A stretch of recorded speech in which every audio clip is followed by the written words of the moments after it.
and welcome to a new episode of Are We Offended Yet? A new day brings a new outrage on social media, and this time it is Sonu Nigam, with his Twitter antics.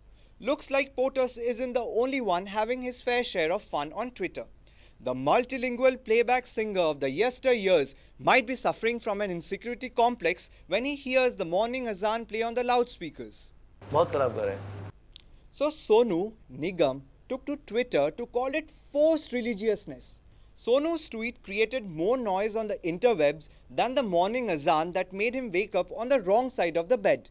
Twitterati exploded when Sonu called the call to prayer an act of gundagardi. About gundagardi, I'm sure there's been some sort of loss in translation, seeing as how Sonu Nigam speaks fluent Arabic. It's a call to prayer, it's not a threat to prayer. In fact, what you are saying right now is a threat to prayer. التعليق فقط إذا كنت تستطيع فهم هذا. Nationalist trolls tweeted back, Sonu Nigam should move to Pakistan. No loudspeaker will be able to disturb him since there is no electricity.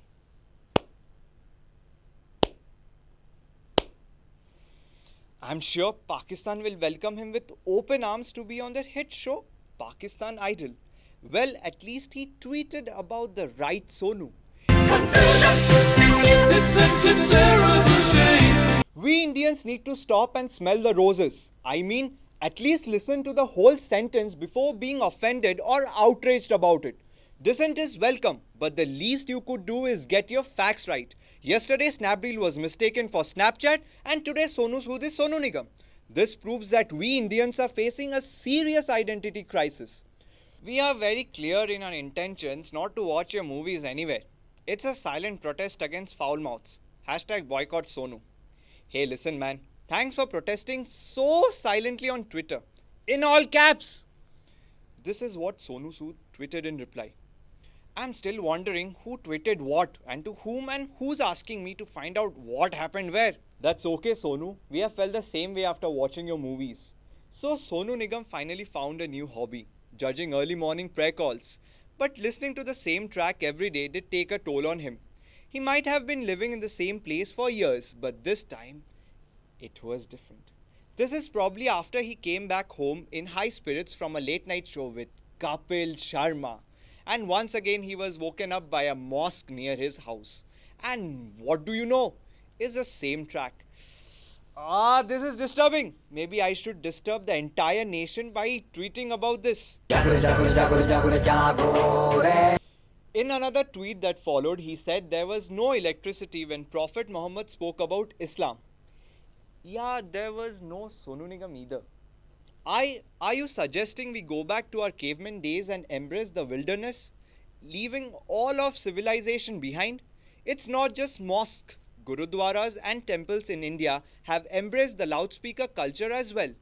Ever heard of Gurbanis, Jagrans or Bhajan Kirtans? Oh wait, didn't someone start their career doing Jagrata all night? Gunda much? I say, you talking about me, man? And noise pollution? What noise pollution? What? Huh? I can't hear you. What is forced religiousness anyway? In simple words, it is when you impose your religion on others. So remind me again, when was the last time you heard azan in the morning and felt the need to change your faith? I'll tell you what being forced is. 1, 2, 3, 4.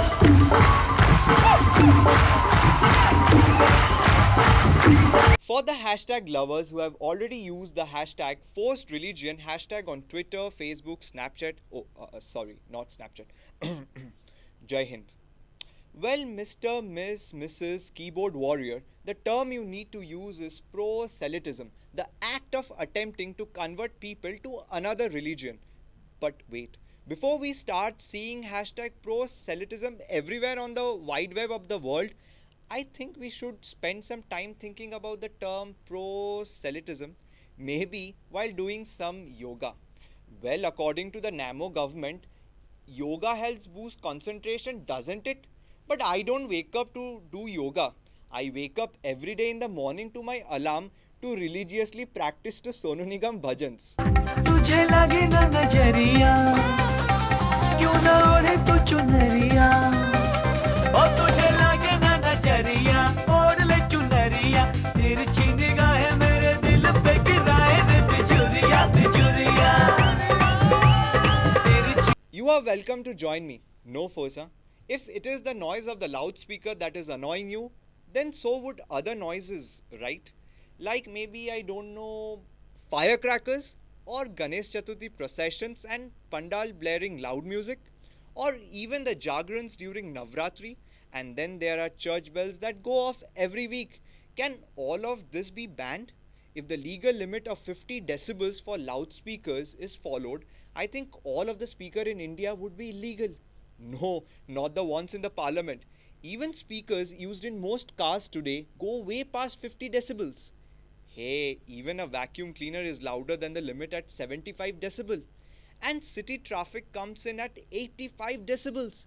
Now, does this mean that all this can be banned?